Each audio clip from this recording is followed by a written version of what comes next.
जय हिंद मेरे प्यारे विद्यार्थियों। एसएससी जीडी का ओरिजिनल 25 जीके जीएस के प्रश्नों का ये फुली डिस्कशन सीरीज का आपका दूसरा सेट है। दोस्तों, ये जो डिस्कशन है और ये जो सीरीज है, इसमें हम लोग यार 19 और 21 में एसएससी जीडी का सारे ओरिजिनल प्रश्न पत्रों का बेहतरीन ढंग से डिस्कशन करेंगे। प्रश्नों के इर्द गिर्द जितना प्रश्न बनता है उसका भी डिस्कशन करेंगे। और ये जो डिस्कशन है, इस डिस्कशन से आप एसएससी जीडी के लिए पूरी तरह से कंप्लीट हो जाइएगा। और ये जो डिस्कशन है वो आपको यार आर्मी का जो न्यू पैटर्न है उसको भी कवर करेगा और आर्मी के बच्चों के लिए भी ये रामबाण साबित होगा। और बाकी वो हर कंपटीशन जहां यार जीके जीएस का रोल है, आपका यार सारे प्रश्न पत्रों का अच्छा ढंग से डिस्कस कर देंगे तो जीके जीएस आपका बिल्कुल दुरुस्त हो जाएगा। तो चलिए आते हैं डिस्कशन की ओर। और देखिए, पहला प्रश्न है कि चार मीनार कहाँ स्थित है। प्रश्न आने से पहले ही सभी बच्चों के दिमाग में क्वेश्चन आ गया, आंसर आ गया कि हैदराबाद। आप जानते हैं कि यार हैदराबाद में ही आपका यार गोलकुंडा का किला भी है। गोलकुंडा किला भी है। और आप ये भी जानते हैं कि हैदराबाद और सिकंदराबाद आपको यार जुड़वा शहर है। जुड़वा शहर है। और हैदराबाद और सिकंदराबाद को अलग करने वाला कौन है? तो यार हुसैन सागर आपको यार झील है। तो हैदराबाद को सिकंदराबाद से अलग करता है हुसैन सागर झील। और इस झील में आप सब बच्चे अब तक जान चुके होंगे, जो रेगुलर क्लास कर रहे हैं वो सब जान गए होंगे कि इस झील में आपको यार जिब्राल्टर रॉक है। Gibraltar rock. और इस रॉक पर जिसकी प्रतिमा है वो है यार गौतम बुद्ध। और दोस्त मेरे, आपको जो हैदराबाद है वो यार आपका किसकी राजधानी है? तो तेलंगाना की राजधानी है। तो इसी तरीके से हर एक प्रश्नों का हम लोग पोस्टमार्टम करेंगे। ये जो पहला प्रश्न है उसमें से क्या क्या चीज आपको दिमाग में रखना है कि चार मीनार हैदराबाद, गोलकुंडा किला हैदराबाद, हैदराबाद और सिकंदराबाद जुड़वा शहर। इस शहर को अलग कर रहा है हुसैन सागर झील। हुसैन सागर झील के बीच में जिब्राल्टर रॉक, और जिब्राल्टर रॉक पर बैठे हैं गौतम बुद्ध। दोस्तों, अगर क्लास अच्छा लग रहा हो तो इसको शेयर जरूर कीजिएगा, लाइक जरूर कीजिएगा। और जो बच्चे यार चैनल को सब्सक्राइब नहीं किए हैं वो जरूर सब्सक्राइब कीजिएगा और बेल आइकन जरूर दबाइएगा ताकि यार हर एक क्लास का नोटिफिकेशन आपके पास जा सके। चलिए आते हैं दूसरे प्रश्न की ओर। निम्न में से कौन परिसंचरण प्रणाली का हिस्सा नहीं है? परिसंचरण मतलब ट्रांसपोर्टेशन, है ना। तो देखिए, आप सब जानते हैं कि धमनियां, इसमें यार आपका यार शुद्ध रक्त बहती है। और शुद्ध रक्त का मतलब क्या? ऑक्सीजन युक्त रक्त।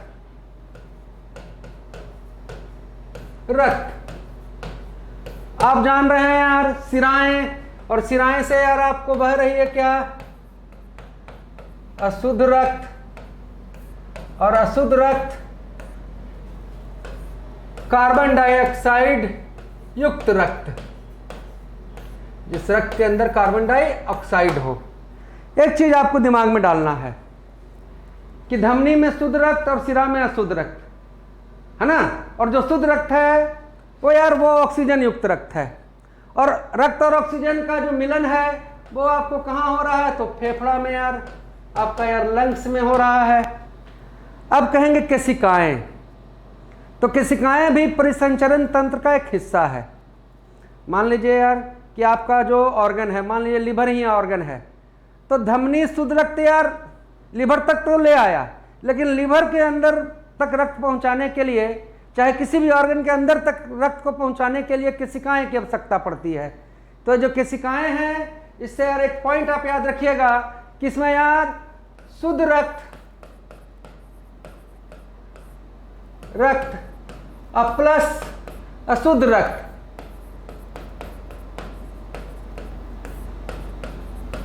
दोनों का प्रवाह होता है। किसी का है कैपिलरी, इसको बोला जाता है अंग्रेजी में। इसमें शुद्ध और अशुद्ध रक्त दोनों का प्रवाह होता है। तो बच गया कौन? तो बच गया यार हमारा बिल्ली।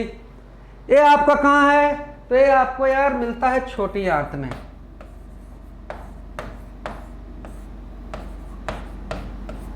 और इसका काम है यार पोषक तत्वों का शोषण करना। छोटी आंत में जो आपका भोजन का पूर्णतः पाचन हो गया, तो जो उसमें से यार सिंपलेस्ट फॉर्म जो बन के निकला, मान लीजिए कि आपने कार्बोहाइड्रेट को पचा के ग्लूकोज बना लिया था, आपने प्रोटीन को पचा के अमीनो अम्ल बना लिया था, तो भैया उसका जो शोषण का काम है ना, वो करता है यार आपको क्या? बिल्ली। और कहाँ मौजूद है? छोटी आंत। भोजन का पूर्णतः पाचन कहाँ? छोटी आंत, है ना। तो क्या ध्यान रखना है कि धमनी शुद्ध रक्त, सिरा अशुद्ध रक्त। लेकिन यार किसी का है कैपिलरी, शुद्ध और अशुद्ध दोनों।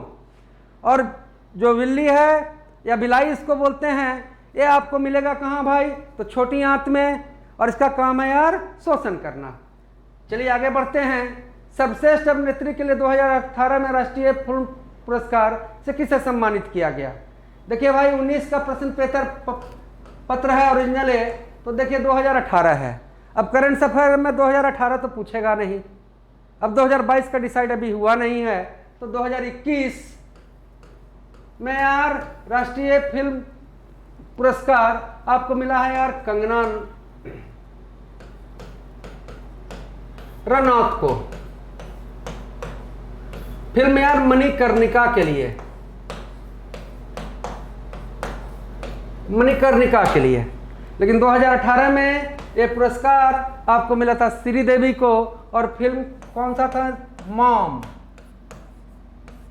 अब हमारे बीच में श्रीदेवी नहीं रही, और श्रीदेवी का जो अंतिम मूवी था वो मूवी यार शाहरुख खान के साथ इनका मूवी था यार जीरो। तो याद रखिएगा श्रीदेवी की अंतिम मूवी कौन थी? जीरो। 2021 में यार राष्ट्रीय फिल्म पुरस्कार किसे मिला? कंगना रनौत को। चलिए आगे बढ़ते हैं नेक्स्ट प्रश्न की ओर। निम्नलिखित में से इस्पात संयंत्रों में से कौन सार्वजनिक क्षेत्र के अंतर्गत नहीं आता है? तो देखिए टिस्को, ये आपको यार सार्वजनिक क्षेत्र के अंतर्गत नहीं आता है। इसकी स्थापना यार फरवरी 1907 में हुआ, याद रखेंगे। और इसका जो कारखाना कहाँ है? तो वो यार जमशेदपुर है। और इसमें क्या चीज़ याद रखना है? इसका मेन फैक्ट्री तो जमशेदपुर में है टिस्को का, लेकिन यार इसका मुख्यालय, हेडक्वार्टर ऑफ टिस्को आपका यार मुंबई में है। कुछ देखिए हेडक्वार्टर टिस्को का कहाँ है? तो मुंबई में। लेकिन यार कारखाना कहाँ है? जमशेदपुर में। बाकी मेरे भाई आप जानते हैं कि भिलाई जो है, अब प्लस यार बोकारो आपको यार रूस की मदद से बना, इसमें रूस का योगदान है। राउरकेला आपका यार जर्मनी का योगदान है। और भाई दुर्गापुर आपका यार किसका योगदान है? तो ब्रिटेन का योगदान है। आप सभी बच्चों से मेरा गुजारिश है, इस प्रश्न में देखो क्या क्या जाने कि टिस्को बना 1907, कहाँ? जमशेदपुर, है ना जी। इसका कारखाना जमशेदपुर में है, लेकिन मुख्यालय कहाँ है? मुंबई में, है ना जी। ये आपको यार सार्वजनिक क्षेत्र में नहीं आता है।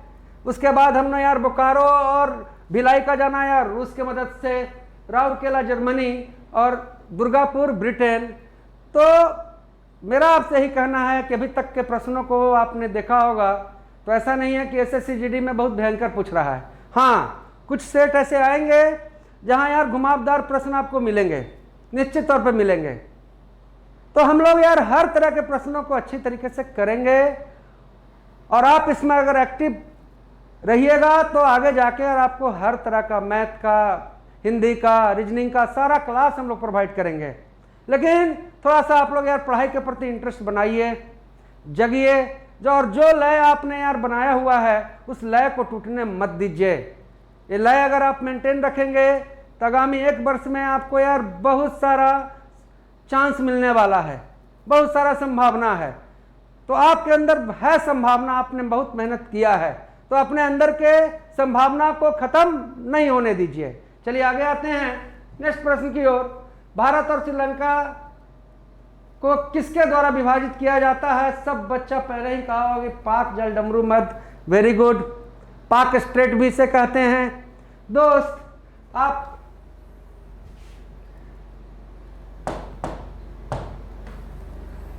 जानते हैं कि श्रीलंका भारत का यार दक्षिण में एक पड़ोसी देश है। ये दोनों के बीच के रास्ते को हम कहते हैं यार पाक जलडमरू मध्य या पाक स्ट्रेट। उसके अलावा भारत और श्रीलंका के बीच में आपका है यार मन्नार की खाड़ी,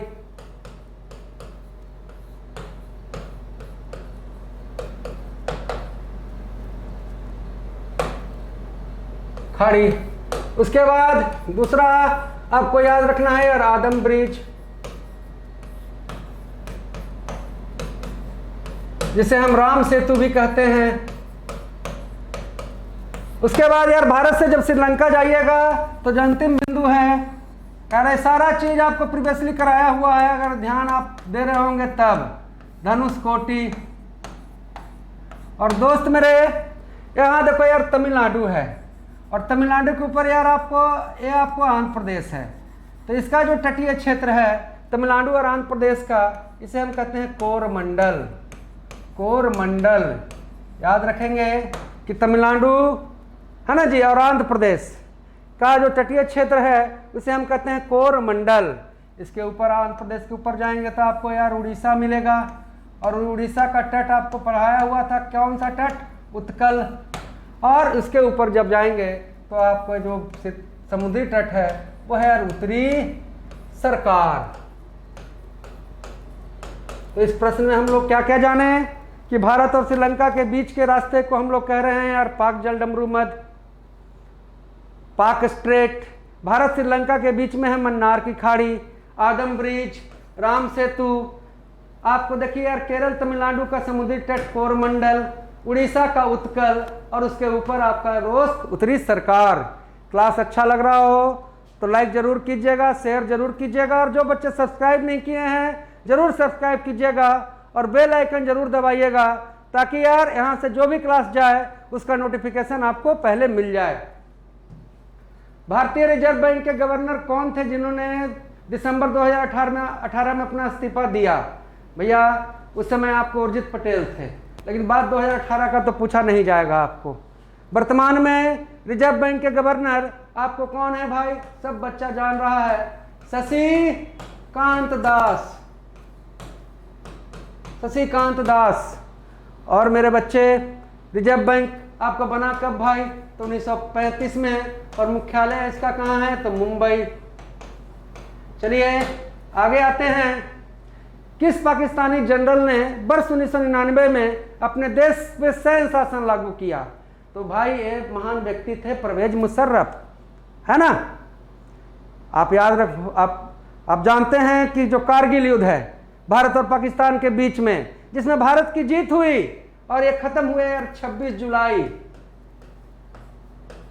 1999, और इसको हम लोग मनाते हैं यार विजय दिवस। विजय दिवस। और भाई विजय दिवस 26 जुलाई 1999। और उस समय हमारे प्रधानमंत्री कौन थे? तो अटल बिहारी वाजपेयी थे। पूछ ले कि कारगिल युद्ध के समय हमारे प्रधानमंत्री कौन थे? तो अटल बिहारी।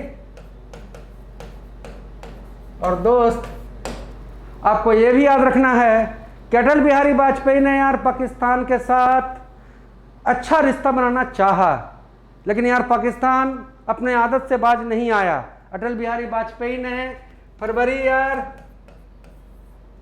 1999 में आपको यार दिल्ली और लाहौर के बीच में आपको यार बस सेवा का शुरुआत किया, जिसका नाम था इस सेवा का सदा सरहद। तो इस प्रश्न से क्या क्या याद रखना है? 1999 में तख्ता पलट करने वाले थे परवेज मुशर्रफ। उन्होंने जिसको तख्ता से हटाया है ना जी। वो थे आपको नवाज शरीफ। फरवरी 1999 में अटल बिहारी वाजपेयी ने यार बस से बात शुरू किया जिससे दोस्ती हो सके, लेकिन पाकिस्तान ने यार उसी समय से आपको यार हमारे पहाड़ियों पर कब्जा डालना चालू किया। लेकिन यार 26 जुलाई 1999 को हम लोगों ने यार उनको खदेड़ा और हम लोग मनाते हैं विजय दिवस। चलिए आगे आते हैं। किसने 2006 में पाकिस्तान के विरुद्ध मैच में पहले ही ओवर में हैट्रिक 3 विकेट ली थी? इस प्रकार करने वाले भारत के आज तक के एकमात्र गेंदबाज हैं और एक कारनामा करने वाले हैं इरफान पठान। इरफान पठान। चलिए आगे बढ़ जाते हैं। निम्न में से कौन भारतीय संगीत की प्रख्यात गायिका हैं? तो भैया ये हैं आपको यार शुभा मुद्गल, पूर्णिमा शर्मा आपको यार मीडिया से संबंधित है, और आपको यार रीता गांगुली नृत्य, संगीत और फिल्म, है ना। तो रीता गांगुली नृत्य, संगीत और फिल्म। रीता गांगुली भी शास्त्रीय संगीत से रिलेटेड है, लेकिन इसमें यार सबसे भारी नाम आपका जो इस ऑप्शन में एक को चुनना रहे तो हम इसमें चुनेंगे शुभा मुद्गल। चलिए आगे आते हैं। 5 मार्च 1931 को संवैधानिक सुधार के शर्तों पर बातचीत करने के लिए भारतीय राष्ट्रीय कांग्रेस की ओर से मोहनदास करमचंद गांधी ने किसके साथ उच्च स्तरीय आधिकारिक बैठक किया? तो भैया ये यार लॉर्ड इरविन। ये बैठक कहाँ हुआ? दिमाग में रखिएगा, ये बैठक है यार आपको दिल्ली में हुआ, और इसीलिए इस बैठक को हम लोग दिल्ली पैक्ट भी कहते हैं, है ना। ये बैठक इसलिए हुआ था कि देखिए आप गोलमेज सम्मेलन जान रहे हैं। गोलमेज सम्मेलन आपका यार पहला 1930, दूसरा यार 1931 और तीसरा यार 1932। तो देखिए यार गोलमेज सम्मेलन में, पहला गोलमेज सम्मेलन में आपको कांग्रेस ने यार भाग नहीं लिया, कांग्रेस ने भाग नहीं लिया पहला गोलमेज सम्मेलन में। तो भैया दूसरा गोलमेज सम्मेलन होने से पहले, है ना, उस समय के जो लॉर्ड इरविन को आपको यार गांधी जी को मनाने के लिए, क्योंकि गांधी जी मान गए तो कांग्रेस मान गया, तो गांधी जी को मनाने के लिए आपको यार दिल्ली में एक पैक्ट हुआ, समझौता हुआ, उसमें लॉर्ड इरविन आए और गांधी जी माने, और दूसरा गोलमेज सम्मेलन में कांग्रेस ने भाग लिया। लेकिन दूसरा में लिया, लेकिन यार लास्ट तक ही कुछ विवादित हो गया, है ना, जिसके कारण यार तीसरा गोलमेज सम्मेलन में आपको यार तीसरा गोलमेज सम्मेलन में कांग्रेस ने भाग नहीं लिया। तो क्या आप जाने कि यार पहला और तीसरा गोलमेज सम्मेलन में कांग्रेस ने भाग नहीं लिया, दूसरा में लिया, और इतना आसानी से नहीं लिया। इस समझौता में भाग लेने के लिए यार, है ना, इरविन को आना पड़ा गांधी जी के पास, और गांधी जी के मांगों और गांधी जी को संतुष्ट करना पड़ा, है ना। यहां पर एक चीज देखिए, ये 5 मार्च 1931 को दिल्ली पैक्ट हुआ था, और 23 मार्च 1931 ईस्वी को आपको यार भगत सिंह, सुखदेव और राजगुरु को यार फांसी मिली थी। तो गांधी जी ने यार समझौता तो किया, लेकिन यार भगत सिंह, सुखदेव और राजगुरु को कहा जाता है कि उनको बचाने के लिए विशेष प्रयास नहीं किया, है ना। तो याद रखिएगा 5 मार्च 1931 कौन pact? Delhi pact, Gandhi Irwin समझौता। इरविन गांधी को समझाने आए कि चलिए लंदन। ये तीनों गोलमेज सम्मेलन आपको यार कहाँ हुआ था? तो लंदन में हुआ था, और तीनों में भाग लेने वाले आप सभी जान रहे हैं कि ये तीनों गोलमेज सम्मेलन में भाग लेने वाले जो महान व्यक्ति थे, भारत के पहले कानून मंत्री, वो थे यार भीमराव अंबेडकर। भीमराव अंबेडकर। तो दोस्त इस प्रश्न में क्या क्या जाने आप कि 30, 31, 32 तीन गोलमेज सम्मेलन, पहला और तीसरा में कांग्रेस ने भाग नहीं लिया, दूसरा में कांग्रेस ने भाग लिया, लेकिन इसके लिए गांधी जी को मनाना पड़ा, और गांधी जी को मनाने के लिए 5 मार्च 1931 को हुआ दिल्ली पैक्ट। इस दिल्ली पैक्ट में गांधी जी यार भगत सिंह को यार माफ़ी दिलवा सकते थे अगर जोर लगाते तब, लेकिन यार ऐसा नहीं हुआ तो 23 मार्च, जिसको हम लोग शहीद दिवस के रूप में मनाते हैं, 23 मार्च 1931 को भगत सिंह, सुखदेव और राजगुरु को फांसी दी गई, है ना। तीनों गोलमेज सम्मेलन आपको लंदन में हुआ और तीनों गोलमेज सम्मेलन में भाग लेने वाले एकमात्र भारतीय थे भीमराव अंबेडकर। चलिए आगे आते हैं। खरीफ फसलों को किस मौसम की शुरुआत में बोई जाने वाली फसल के रूप में वर्णित किया जा सकता है? तो इसको यार सारा मौसम है और हम वर्णित कर सकते हैं यार किसमें, बरसात में, वर्षा में, क्योंकि यार ये फसल आपको बोया जाता है यार जून और यार जुलाई में। और खरीफ फसल में यार आपको यार चावल और मक्का आपको मुख्य फसल है। अब खरीफ फसल के बाद आपका यार रबी फसल हुआ, जो यार सर्दियों में बोया जाता है, अक्टूबर नवंबर में बोया गया और फरवरी मार्च में काटा गया। रबी फसल में आपको यार आपको यार दलहन, करीब करीब यार सारा दलहन, है ना। उसके बाद यार तिलहन, आपको जो तिलहन, और उसके बाद यार इसका खरीफ का जो मुख्य फसल है वो है यार आपको गेहूं। तो याद रखेंगे खरीफ में दलहन, तिलहन और गेहूं, सॉरी रबी में दलहन, तिलहन और गेहूं, और खरीफ में आपको चावल और मक्का। खरीफ आपको यार बोया गया कब, बरसात में।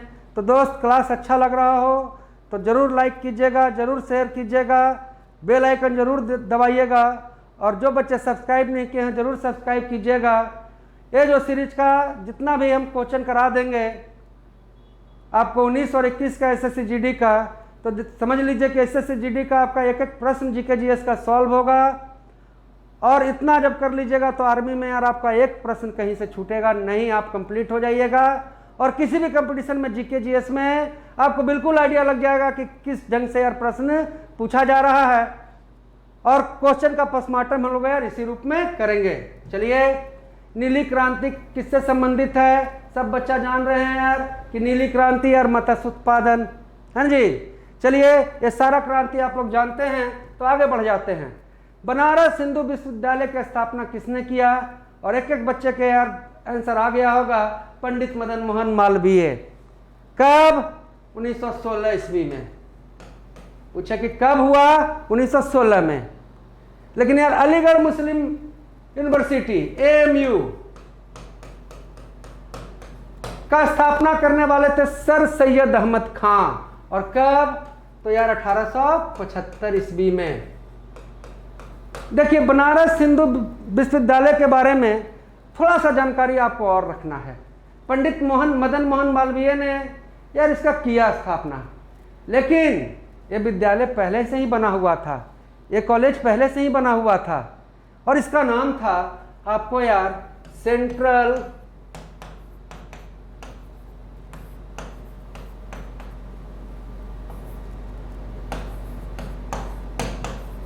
हिंदू कॉलेज। अब एक प्रश्न बना कि बनारस BHU को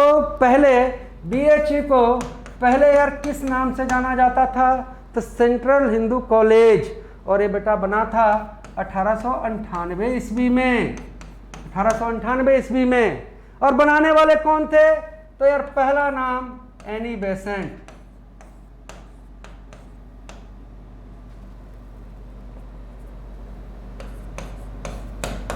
पहला नाम एनी बेसेंट। वही एनी बेसेंट जिन्होंने बनाया होम रूल लीग, वही एनी बेसेंट जो कांग्रेस की प्रथम महिला अध्यक्ष बनी।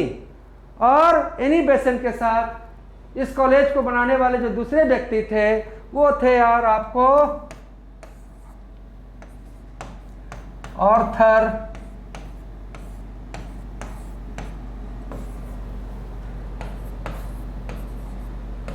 रिचर्डसन। तो क्या आपने जाना कि BHU 1916 में बनाने वाले पंडित मदन मोहन मालवीय, पर कॉलेज का निर्माण पहले ही हो गया था। इसका नाम था सेंट्रल हिंदू कॉलेज। इसको बनाने वाले एनी बेसेंट और आर्थर रिचर्डसन। इन्होंने यार BHU को आपको यार हैंड ओवर कर दिया। जो सेंट्रल हिंदू कॉलेज है वो यार आपको यार पंडित मदन मोहन मालवीय को दे दिया गया और उन्होंने यार 1916 में इसका नाम रख दिया बनारस हिंदू यूनिवर्सिटी। उसी तरह से यार जवाहरलाल नेहरू, भारत के पहले प्रधानमंत्री, भारत के पहले विदेश मंत्री, डिस्कवरी ऑफ इंडिया तथा यार ग्लिम्स ऑफ वर्ल्ड हिस्ट्री के लेखक, चीन के साथ 1954 में पंचशील समझौता करने वाले, 1962 में यार भारत चीन युद्ध में भारत के प्रधानमंत्री थे पंडित जवाहरलाल नेहरू, और मेरे दोस्त बाल गंगाधर तिलक, स्वराज हमारा जन्मसिद्ध अधिकार है, ये नारा देने वाले या बाल गंगाधर तिलक। और बाल गंगाधर तिलक का आपको यार प्रसिद्ध पत्रिका कौन कौन भाई, तो मराठा, केसरी। यहां से भी दिमाग में रखना है कि मराठा का संपादन यार इंग्लिश में होता था और केसरी का संपादन मराठी में। और बाल गंगाधर तिलक ने यार भारत में आपको गणेश महोत्सव का शुरुआत करने वाले थे बाल गंगाधर तिलक। तो याद रखिएगा, BHU को पहले कहते थे हम लोग सेंट्रल हिंदू कॉलेज, बनाने वाले एनी बेसेंट और आर्थर रिचर्डसन, है ना जी। 1898 में, 1916 में आपको पंडित मदन मोहन मालवीय के हाथ में यह कॉलेज आया और इसका नाम पड़ गया यार BHU, बनारस हिंदू यूनिवर्सिटी। और अलीगढ़ मुस्लिम विश्वविद्यालय बनाने वाले सर सैयद अहमद खां 1875 ईस्वी। चलिए आते हैं नेक्स्ट प्रश्न की ओर। Ag एक महंगी, नरम और चमकदार धातु है, इसे क्या कहेंगे, तो चांदी कहेंगे। आप जानते हैं कि विद्युत का सबसे अच्छा चालक कौन है, तो चांदी है। और चांदी अगर सबसे अच्छा चालक है तो यार चांदी का प्रतिरोध, रेसिस्टेंस, आपको यार प्रतिरोध, चांदी का प्रतिरोध आपका यार सबसे कम है। दोस्त, द्रव अवस्था में मिलने वाला धातु कौन है, तो पारा। चलिए आगे बढ़ते हैं नेक्स्ट प्रश्न की ओर। सोडियम हाइड्रोक्साइड का उपयोग किसके लिए नहीं किया जाता है, नहीं करना है, साबुन बनाने के लिए करते हैं। देखिए sodium hydroxide NaOH, caustic soda, इसे हम लोग कहते हैं कास्टिक सोडा। और दोस्त मेरे, एक प्रबल क्षार है। कास्टिक सोडा को जब यार बसा के साथ गर्म करोगे तो क्या बन जाएगा, साबुन बन जाएगा। अखबार को यार साफ करने के लिए भी इसका उपयोग होता है। धातुओं का यार चिकनाई हटाने के लिए भी इसका उपयोग होता है। लेकिन यार अचार को परिरक्षित करने के लिए, प्रिजर्व करने के लिए, तो अचार में यार कोई कास्टिक सोडा तो डालता नहीं है। अचार को परिरक्षित करना है तो हम इसमें यार डाल देंगे एसिटिक अम्ल।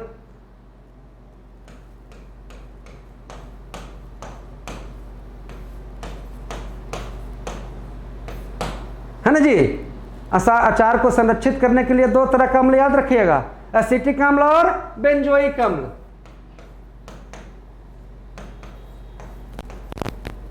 बेंजोइक अम्ल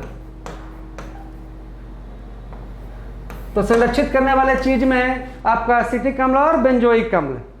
और कास्टिक सोडा NaOH, साबुन, कास्टिक सोडा को बसा के साथ गर्म करेंगे तो भैया बनेगा साबुन, और एक क्या है, क्षार है। दोस्त मेरे, आपको हमने कहा था आज के क्लास में इतना चीज याद रखिए कि जहां भी OH लगा हुआ है वो क्या है, क्षार है। जैसे यार NaOH caustic soda, sodium hydroxide, KOH potassium hydroxide, आपका यार CaOH का होल ट्वाइस, कैल्शियम हाइड्रोक्साइड, इसी को तो हम लोग कहते हैं यार बुझा हुआ चूना। कैल्शियम हाइड्रोक्साइड को ही हम लोग कहते हैं बुझा हुआ चूना। फिर मेरे दोस्त MgOH का होल ट्वाइस, मैग्नीशियम हाइड्रोक्साइड। और मैग्नीशियम हाइड्रोक्साइड को हम लोग कहते हैं milk of magnesia. Milk of magnesia जो हमारे पेट के अम्लता को दूर करता है, यह है मिल्क ऑफ मैग्नीशिया।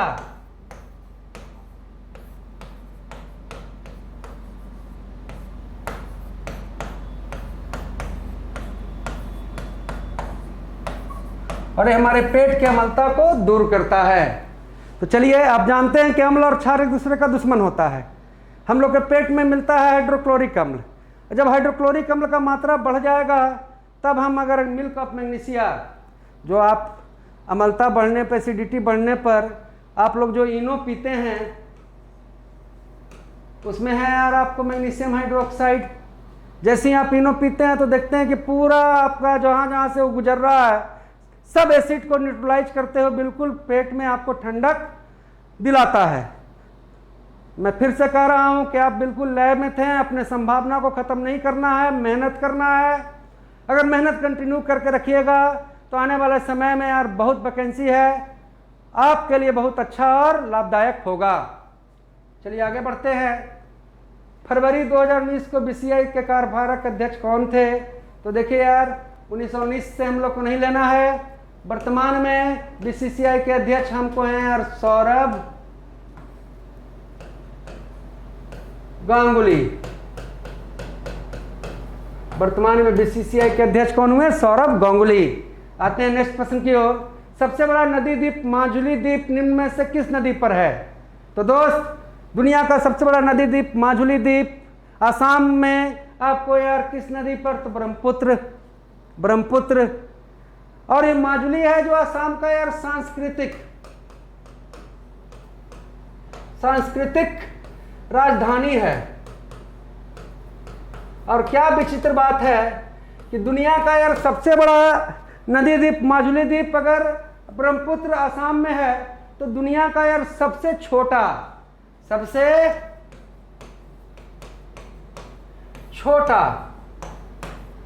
आपको जो नदी द्वीप है वो है यार उमानंद द्वीप। उमानंद द्वीप। अब उमानंद मतलब क्या? भगवान शंकर से संबंधित है। तो उमानंद द्वीप, और ये भी नदी कौन सा? तो आपको यार ब्रह्मपुत्र नदी से संबंधित है। तो सबसे छोटा द्वीप भी आपको यार ब्रह्मपुत्र नदी पर। और क्या भाई? तो उमानंद द्वीप कहाँ भाई? ये दोनों माजुली और उमानंद कहाँ हैं? तो आपको यार असम में है। तो बड़ा माजुली और सबसे छोटा उमानंद। अब दोस्त मेरे, थोड़ा सा यार ब्रह्मपुत्र नदी का रिवाइज आप कर लीजिए अच्छे से। ब्रह्मपुत्र नदी जो है आपका वो तिब्बत के यार मानसरोवर झील से निकला। चीन में इसे हांगहो कहा गया। तिब्बत में इसे यार सांगपो कहा गया। तिब्बत में इसे सांगपो कहा गया। अरुणाचल प्रदेश के रास्ते से भारत में प्रवेश करता है ये नदी। कहां भाई? तो अरुणाचल, जिसे हम पहले कहते थे नेफा। अरुणाचल प्रदेश से प्रवेश किया और यहाँ इसका नाम रखा है यार दिहांग। अरुणाचल प्रदेश से यार ये असम में पहुंचा, यहाँ ब्रह्मपुत्र बन गया। और असम से यार ये गया बांग्लादेश। और बांग्लादेश में इसे हम कह रहे हैं जमुना। बांग्लादेश में ब्रह्मपुत्र नदी को हम लोग कहते हैं जमुना। दोस्त याद रखना कि यह ब्रह्मपुत्र नदी है और इधर से यार गंगा नदी आया और ये दोनों का मिलन हुआ यार बांग्लादेश में। और ये दोनों का जो सम्मिलित धारा है, जो कंबाइन धारा है, इसे हम कहते हैं यार मेघना। तो क्या क्या जाने इस प्रश्न में हम लोग? पहला बात, दुनिया का सबसे बड़ा नदी द्वीप माजुली द्वीप, जो असम की सांस्कृतिक राजधानी है। ऐसे तो असम की राजधानी आपको दिसपुर है, लेकिन उसकी सांस्कृतिक राजधानी माजुली है। लेकिन दुनिया का सबसे छोटा नदी द्वीप भी असम में ही है, उमानंद द्वीप, ब्रह्मपुत्र नदी पर ही। ब्रह्मपुत्र नदी देखो यार असम का वरदान भी है और असम का शोक भी है। ब्रह्मपुत्र नदी निकला है यार मानसरोवर झील तिब्बत से। चीन में इसे कह रहे हैं हांगहो, चीन में तिब्बत में सांगपो, अरुणाचल प्रदेश में दिहांग, और दोस्त मेरे बांग्लादेश में इसे कहते हैं जमुना। यमुना नहीं, जमुना। और गंगा ब्रह्मपुत्र मिलकर दुनिया का सबसे बड़ा डेल्टा बनाता है, सुंदरबन डेल्टा। और ये दोनों नदी मिल गया और सम्मिलित धारा को हम लोग कह रहे हैं मेघना। और सबसे बड़ा डेल्टा जो सुंदरबन डेल्टा है उसका नाम यार सुंदरी नामक वृक्ष के कारण पड़ा। क्लास अच्छा लग रहा हो तो लाइक जरूर कीजिएगा। जो सब्सक्राइब नहीं किए हैं सब्सक्राइब जरूर कीजिएगा, शेयर जरूर कीजिएगा और बेल आइकन दबाना नहीं भूलिएगा ताकि हर एक क्लास का नोटिफिकेशन आपके पास पहुंच सके। 2020 के ओलंपिक खेल कहाँ आयोजित किए जाएंगे, क्योंकि देखो भाई ओरिजिनल क्वेश्चन है तो उस समय तो यार 19 का ओरिजिनल क्वेश्चन पेपर है, तो कहाँ जाएंगे, अब तो हो चुका है। और यार ये आपको 2020 में नहीं हुआ, 2021 में हुआ। और कहाँ हुआ भाई, तो टोक्यो में। और 2024 का ओलंपिक खेल का जो आयोजन होना है वो आपको यार पेरिस में होना है। 2024 का ओलंपिक खेल का आयोजन होना है पेरिस में होना है। चलिए, निम्न में से मानव शरीर की सबसे छोटी हड्डी, तो भैया कान की हड्डी स्टेप्स, हर बच्चा का बिल्कुल सही। सबसे लंबा फीमर है ना जी, हमने आपको बताया था क्या, हमर रेडियस उल्ना हाथ में और फीमर टिबिया फिबुला पैर में। दोस्त आगे बढ़ा जाए, विशेष निर्णय और कानून को रोकने के लिए किसी व्यक्ति, पार्टी या राष्ट्र के अधिकार को क्या कहा जाता है, निर्णय को रोकने के लिए, कानून को रोकने के लिए, तो कौन पावर लगाएंगे भाई, तो बिट्टो पावर। चलिए आगे बढ़ते हैं, भारत की पहली महिला मुख्य चुनाव आयुक्त कौन है, बताया हुआ सारा प्रश्न है। अभी तक का प्रश्न जो आप लोग किए होंगे और जो विद्यार्थी हमसे पढ़ रहे होंगे वो यार बिल्कुल अच्छा स्कोर कर रहे होंगे। तो ऐसा नहीं है कि एसएससी जीडी का कोई प्रश्न अलग है, हाँ कुछ सेट आएगा आपको जो आपको यार चक्कर में डालेगा, तो हर तरह का सेट करना है यार। फरवरी में 2021 में जो आर्मी का भी जो परीक्षा हुआ था यार, वो सारे ट्रेड्स का यार जो ट्रेड का हुआ था उसका प्रश्न यार बहुत ही घुमावदार था। हाँ उसको बार बार करके आप रट लिए वो अलग बात है, पर उसका जो लेवल है वो आपको यार इस सेम लेवल पे आपको यार तैयार किया जाएगा, तभी आप उसमें अच्छा स्कोर कर सकेंगे। तो जो बच्चे यार ये क्लास को रेगुलर कर रहे हैं उनका एसएससी जीडी का तो होगा ही होगा, साथ में और ऑल कंपटीशन के लिए उनका जीके जीएस दुरुस्त हो जाएगा। तो भारत की पहली महिला चुनाव आयुक्त रमा देवी। और दोस्त मेरे, भारत का यार आपका यार पहला विदेश मंत्री पंडित जवाहरलाल नेहरू, पहले योजना आयोग के अध्यक्ष पंडित जवाहरलाल नेहरू, पहले कानून मंत्री भीमराव अंबेडकर, स्वतंत्र भारत के पहले शिक्षा मंत्री मौलाना अबुल कलाम आजाद, गृह मंत्री या उप प्रधानमंत्री सरदार वल्लभ भाई पटेल, भारत के पहले रक्षा मंत्री ठाकुर बलदेव सिंह। दोस्त मेरे, भारत के पहले रक्षा मंत्री ठाकुर बलदेव सिंह। और स्वतंत्र भारत के पहले रेल मिनिस्टर आपको यार जॉन मैथाई, जो हमने आपको बताया था कि 52 में चुनाव के बाद जो मंत्रिमंडल बना उस समय यार रेल मिनिस्टर आपको बन गए थे लाल बहादुर शास्त्री, लेकिन स्वतंत्र भारत के पहले रेल मिनिस्टर जॉन मैथाई, जो आपको यार आगे जाके जो जॉन मैथाई हैं जो आगे जाके आपको यार एसबीआई का 1955 में आपको यार चेयरमैन बने। कौन, जॉन मैथाई। चलिए आगे आते हैं नेक्स्ट प्रश्न पर। पुस्तक the origin of the species के लेखक कौन है, तो बिल्कुल आपने सबने किया होगा, चार्ल्स डार्विन। विकासवाद का सिद्धांत देने वाले चार्ल्स डार्विन, है ना। आगे बढ़ जाते हैं, कथकली की जड़ें किस राज्य से संबंधित है, तो कथकली आप सब जान रहे हैं केरल, मोहिनीअट्टम केरल, यक्षगान कर्नाटक, कुचिपुड़ी आंध्र प्रदेश, भरतनाट्यम और करगम तमिलनाडु। बिल्कुल आपका रटा हुआ प्रश्न है और ये प्रश्न तो बिल्कुल इजी था, बिल्कुल आर्मी का ही लेवल था, कहिए कि आर्मी के लेवल जो है उससे भी आसान। चलिए आगे जाते हैं। अगस्त 1858 में ब्रिटिश संसद ने एक अधिनियम पारित किया जिसने कंपनी के शासन को समाप्त कर दिया। इसे कौन सा अधिनियम एक्ट कहा जाता था, तो इसे यार भारत सरकार, ईस्ट इंडिया कंपनी को समाप्त करने के लिए जो अधिनियम हुआ उसको कहा जाता भारत सरकार अधिनियम। आपको जानना है कि ईस्ट इंडिया कंपनी 1600 में बनी थी और 1858 में यार समाप्त हो गई। ईस्ट इंडिया कंपनी के बनने से पहले, मतलब ईस्ट इंडिया कंपनी के समाप्त होने से पहले, अंग्रेजों के जो सबसे बड़े अधिकारी थे उन्हें कहा जाता था यार गवर्नर जनरल।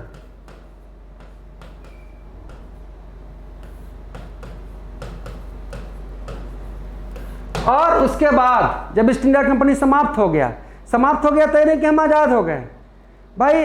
भारत और ब्रिटेन के बीच में एक कंपनी थी ईस्ट इंडिया कंपनी। उस कंपनी को यार ब्रिटेन सरकार ने खारिज कर दिया और डायरेक्ट भारत पर रूल करने लगी, है ना जी। तब यार ये जो गवर्नर जनरल वाला जो पद है वो कन्वर्ट हो गया यार वायसराय में। तो दोस्त याद रखना है कि लॉर्ड कैनिंग, कौन? लॉर्ड कैनिंग आपको यार भारत ईस्ट इंडिया कंपनी के अंतिम गवर्नर जनरल और भारत के यार पहले वायसराय। तो ईस्ट इंडिया कंपनी के अंतिम गवर्नर जनरल लॉर्ड कैनिंग और भारत के पहले वायसराय लॉर्ड कैनिंग। और दोस्त आज़ादी के बाद, स्वतंत्रता के बाद जो हमारा यार पहला गवर्नर जनरल बने वो बने यार लॉर्ड माउंटबेटन। और लॉर्ड माउंटबेटन के बाद जो प्रथम भारतीय गवर्नर जनरल बने वो सी राजगोपालाचारी।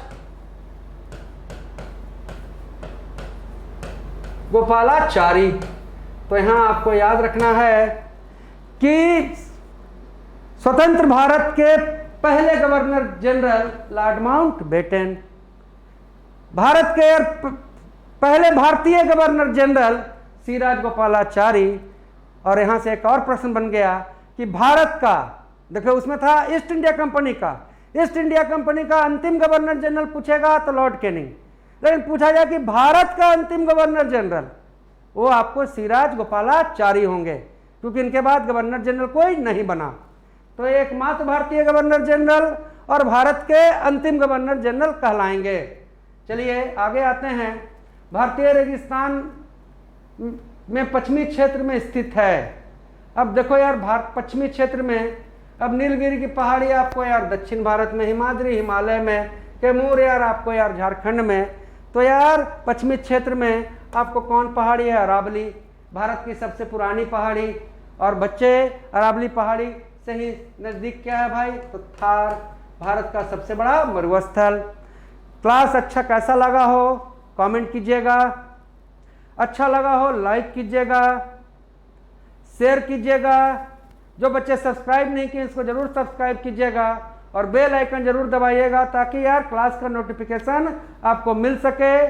आप लोग जगिए अच्छा से यार, जब आप जगिएगा तो धीरे धीरे संस्था के द्वारा आपको यार सारा सब्जेक्ट का, हिंदी का, आपको यार मतलब रीजनिंग का, मैथ का, इतना ज़बरदस्त और एक्सपीरियंस टीचर के द्वारा क्लास आपको यार दिया जाएगा कि आप यार एसएससी जीडी में 90% से ज़्यादा स्कोर करेंगे।